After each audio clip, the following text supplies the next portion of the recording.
Hello everyone, कैसे हो आप सभी। आशा करती हूँ सभी अच्छे होंगे।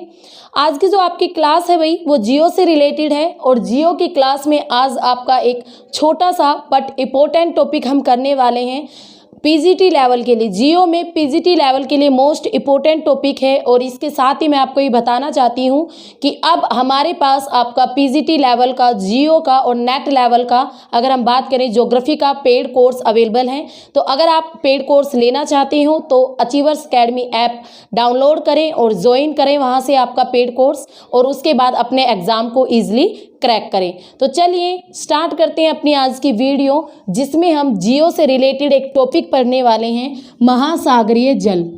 महासागरीय जल आपको सबको पता है समुद्रों के अंदर पानी है और वो पानी आपका मूवमेंट करता है। समुद्र के अंदर का जो पानी है उसमें ज्वार भाटा पैदा होते हैं, आपकी तरंगें उठती हैं, धाराएं चलती हैं, सुनामी आती हैं। तो जो महासागरीय जल है वो क्या है, आपकी मूवमेंट करता रहता है। सिंपल तौर पर अगर हम बात करें, हमारी जो पृथ्वी है, हमारी पृथ्वी अपने अक्ष पर चक्कर लगाती है, यानी हमारी पृथ्वी अपने अक्ष पर पश्चिम से पूर्व दिशा में चक्कर लगाती हैं और इस वजह से आपका भूमध्य रेखा पर यानी 0 डिग्री पर जो आपकी हवाएं हैं वो चलना स्टार्ट होती हैं। ठीक है, और आपकी जो हवाएं हैं वो किस वजह से चलती है, जब हमारी पृथ्वी अपने अक्ष पर घूमती है। इसका बेस्ट एग्जाम्पल है आपके कमरे का फैन, उसको चलाओगे तभी हवा देगा, नहीं चलाओगे तो कमरे में हवा नहीं लगेगी। सेम उसी तरह जब हमारी पृथ्वी अपने अक्ष पर घूमेगी तभी पृथ्वी पर हवा चलेगी। अगर पृथ्वी अपने अक्ष पर घूमना बंद कर दे तो कोई भी हवा आपको महसूस नहीं होगी। तो पृथ्वी जब अपने अक्ष पर घूमती है तो हवाएं पैदा होती हैं, और जब आपकी यही हवाएं समुद्र के पानी में प्रवेश करती हैं, समुद्र के जल में ये हवाएं घुसती हैं, तभी आपका महासागरीय जल में मूवमेंट आती है, वो धारा के रूप में बहना स्टार्ट करता है। तो आपकी महासागरीय धाराएं यानी जो महासागरीय जल है वो उसमें मूवमेंट किसकी वजह से आती हैं, हवाओं की वजह से। किसकी वजह से, हवाओं की वजह से। और हवाएं किस वजह से चलती हैं, पृथ्वी की घूर्णन गति के कारण, पृथ्वी के रोटेशन के कारण, पृथ्वी के परिभ्रमण के कारण। ठीक है, तो आपकी समुद्री तरंगों की अगर हम बात करें तो आज की क्लास में हम समुद्री तरंगे आपको थोड़ा सा समझाऊंगी कैसे और क्या चलती हैं आपकी समुद्री तरंगे। समुद्री तरंगों की बात करें या लहरों की बात करें तो ये घर्षण से, ठीक है, घर्षण के प्रभाव से, घर्षण के प्रभाव से, यानी जब ये चलते हैं ना समुद्र के ऊपर तो घर्षण के प्रभाव से जो महासागरों का जल है थोड़ा बहुत ऊपर नीचे आगे पीछे होता रहता है, और जो आपका जल, समुद्री जल आगे पीछे ऊपर नीचे होता है तो उसे ही कहते हैं आपकी समुद्री तरंगे। क्या कहते हैं, समुद्री तरंगे, समुद्री धाराएं या सी वेव। सी वेव के नाम से जानी जाती है जब आपका महासागरीय जल मूवमेंट करता है। सही मायने में अगर हम बात करें तो तरंगे आपकी क्या है, ऊर्जा है। तरंगे क्या है, एक प्रकार की ऊर्जा है, कोई जल नहीं है। सही मायने में बात करें तो ये एक प्रकार की ऊर्जा है जो महासागरीय जल में विद्यमान है, और इस ऊर्जा के कारण ही आपका जल आगे पीछे घूमता है, ऊपर नीचे गति करता है, मूवमेंट करता है। तरंग ऊर्जा महासागरीय, अगर हम बात करें आपकी जो महासागरीय सतह है, महासागरीय सतह है, इसके कभी भी आर पार ही गति करती है। जो आपका सी लेवल है उस सी लेवल के ऊपर ही आपने देखा होगा लहरें चलती हैं, पवनें चलती हैं।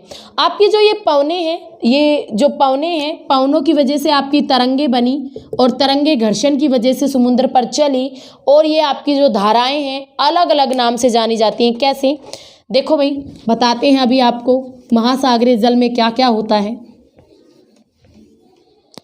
तरंगों की बात करें तो देखो, मान लो कोई एक तरंग ऐसे बह के चल रही है समुद्र के अंदर, ठीक है, समुद्र का जल है, एक कोई धारा है ऐसे चल रही है, तो जो तरंग का ऊंचा उठा हुआ भाग होता है, किसी भी तरंग का जो ऊंचा उठा हुआ भाग होता है उसे कहते हैं क्या, श्रृंग। ये एग्जाम में आते हैं पीजीटी लेवल में, आपके नेट लेवल में। तरंग का ऊंचा उठा हुआ भाग क्या कहलाता है, श्रृंग कहलाता है। तरंग का नीचे धंसा हुआ भाग, तरंग का नीचे धंसा हुआ भाग अगर हम बात करें तो वो क्या कहलाता है, आपका गर्त कहलाता है। तो तरंग श्रृंग और तरंग गर्त, तरंग श्रृंग तरंग गर्त, ऊपर वाला भाग श्रृंग यानी सींग, तो तरंग के सींग, और गर्त यानी गड्ढा, तो नीचे वाला पार्ट गड्ढा। तो आपको तरंग श्रृंग का पता चल गया, तरंग गर्त का पता चल गया। नेक्स्ट आता है आपका तरंग की लंबाई क्या होती है, तरंग की लंबाई। तो भाई अगर हम तरंग की लंबाई की बात करें तो आपकी तरंग के एक श्रृंग से, तरंग के एक श्रृंग से दूसरे श्रृंग तक, ये दूसरा श्रृंग है, ये फर्स्ट श्रृंग है, तो दोनों के बीच जो लंबाई होती है, एक श्रृंग से दूसरे श्रृंग के बीच जो लंबाई होती है किसी भी तरंग की, उसे कहते हैं उस तरंग की लंबाई यानी लेंथ। तो तरंग की लंबाई क्या होती है, एक श्रृंग से दूसरे श्रृंग के बीच की जो दूरी होती है उसे कहते हैं तरंग की लंबाई। तो समझ गए वेव लेंथ क्या होती है, तरंग की लंबाई क्या होती है। नेक्स्ट अगर हम बात करें तो तरंग की ऊंचाई, तरंग की ऊंचाई, तरंग की ऊंचाई की बात करें तो तरंग की ऊंचाई किसे कहती हैं, तो सिंपल सी बात है, तरंग के गर्त से लेकर तरंग के श्रृंग तक, ठीक है, तरंग के गर्त से लेकर तरंग के श्रृंग तक जो होता है उसे कहते हैं आपकी तरंग की ऊंचाई। तो तरंग के गर्त से लेकर तरंग के शीर्ष तक, तरंग के शीर्ष तक जो तरंग का पार्ट होता है उसे कहते हैं तरंग की ऊंचाई। समझ गए। तो तरंग की ऊंचाई क्या होगी, तरंग के गर्त से लेकर तरंग के श्रृंग तक जो ऊंचाई होती है उसे कहते हैं तरंग की ऊंचाई।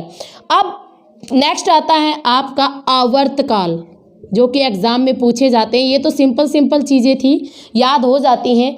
आवर्तकाल या फिर जिसे तरंग का काल भी कहते हैं, यानी ये लगा लो भाई, काल यानी समय, टाइम। तो ये क्या होगा, किसी निश्चित पॉइंट से या किसी निश्चित बिंदु से गुजरने वाली किसी दो तरंगों का, ठीक है, दो लगातार तरंग आ रही हैं, तो दो तरंगों के शिखर का और दो तरंगों के गर्तों के बीच जो टाइम पीरियड होता है, समय अंतराल होता है, उसे कहते हैं तरंग का आवर्तकाल। कोई भी आपकी दो जा रही हैं, दो तरंगे जा रही हैं, तो दो तरंगों के श्रृंगों के बीच और दो तरंगों के गर्तों के बीच जो टाइम पीरियड होता है, इन दोनों के बीच जो समय अंतराल होता है, दो तरंगों के गर्तों के बीच और दो तरंगों के श्रृंगों के बीच जो समय अंतराल होता है, उसे कहते हैं उस तरंग का काल या आवर्तकाल। समझ गए। दो तरंगे होंगी, उनके दो श्रृंग होंगे और उनके दो गर्त होंगे, तो उनके बीच में जो टाइम पीरियड होता है, जो समय का अंतर होता है, उसे कहते हैं आवर्तकाल यानी तरंग का काल। नेक्स्ट आता है आपका तरंग की गति। तरंग की गति, आपको एक चीज पहले ही बता दूं, तरंग की गति को नोट में मापा जाता है, यानी किस यूनिट में मापा जाता है, तरंग की गति को नोट यूनिट में मापा जाता है। तरंग की गति कैसे निकालते हैं, तो आपकी तरंग की गति के लिए एक सूत्र यूज होता है जो कि एग्जाम में पूछा जाता है। तो तरंग की गति निकालने के लिए आपको एक तो चाहिए तरंग की लंबाई, और आपको तरंग की लंबाई पता है कैसे निकालते हैं कि भाई एक श्रृंग से दूसरे श्रृंग के बीच की दूरी तरंग की लंबाई, और दूसरा चाहिए आपको क्या, आवर्तकाल, यानी दो तरंगों के जो दो श्रृंग हैं, उनके दो श्रृंग और दो गर्तों के बीच जो टाइम पीरियड है, जो समय का अंतराल है, उसे कहते हैं आवर्तकाल या तरंग का काल। तो आप इसको याद रखोगे, ये है तरंग की गति निकालने वाला फार्मूला। तरंग की लंबाई इज इक्वल टू या इसके डिवाइडेड बाय आवर्तकाल, इज इक्वल टू नहीं डिवाइडेड बाय आवर्तकाल, तरंग का आवर्तकाल या तरंग का काल। तो इस फार्मूले से आप तरंग की गति प्राप्त कर सकते हो। नेक्स्ट आता है आपका तरंग आवर्ती। तरंग आवर्ती, अब ये तरंग आवर्ती क्या होता है, देखो आवर्ती मीन्स संख्या, आवर्ती मीन्स क्या होता है, संख्या, यानी कितनी तरंगे आई हैं। आवर्ती का मीनिंग क्या होता है, संख्या, यानी आपके एक सेकंड के समय अंतराल में दिए गए किसी पॉइंट से, आपने कोई पॉइंट चुन लिया महासागर में और टाइम रख लिया भाई 1 सेकंड, तो 1 सेकंड या 10 सेकंड जितना भी रखा, तो एक, मैं तो समझाने के लिए बताऊंगी ना, 1 सेकंड में किसी दिए गए पॉइंट पर से गुजरने वाली जो तरंगे होती हैं, तो उन तरंगों की संख्या को कहते हैं तरंग आवर्ती। समझ गए। 1 सेकंड के दिए गए टाइम में किसी निश्चित बिंदु से गुजरने वाली तरंगों की संख्या को क्या कहेंगे? तरंग आवृत्ति। समझ गए? तो तरंग आवृत्ति क्या होती है? तो मैंने आपको तरंग लंबाई पढ़ाई, तरंग श्रृंगों के बीच की जो दूरी है तरंग आपकी लंबाई, ऊपर वाला पार्ट तरंग श्रृंग कहलाता है और नीचे वाला पार्ट तरंग गर्त कहलाता है। तरंग की ऊंचाई क्या होती है? तरंग गर्त से लेकर जो तरंग श्रृंग है इनके बीच की जो ऊंचाई होती है उसको ही कहते हैं किसी भी तरंग की ऊंचाई। तरंग गर्त आपका नेक्स्ट हम बात करें आवर्त काल यानी तरंग का काल क्या होता है? आपकी दो तरंगें होती हैं उनकी 2 श्रृंगों के बीच और 2 गर्तों के बीच जो समय का अंतराल होता है उसे ही कहते हैं आवर्त काल यानी तरंग का काल। नेक्स्ट तरंग की गति जिसे नोट में मापा जाता है।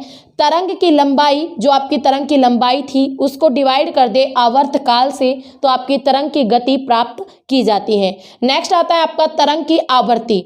तरंग की आवृत्ति यानी तरंग की संख्या किसी निश्चित पॉइंट से किसी दिए गए समय में गुजरने वाली जो आपकी तरंगें होती हैं, जितनी भी तरंगें गुजरेंगी उनको कहेंगे तरंग की संख्या। तो समझ गए आप? तो भाई ये छोटी छोटी डेफिनेशंस थी ये तो, और कई बार एग्जाम में यहाँ से क्वेश्चन बहुत बार देखने को मिलता है।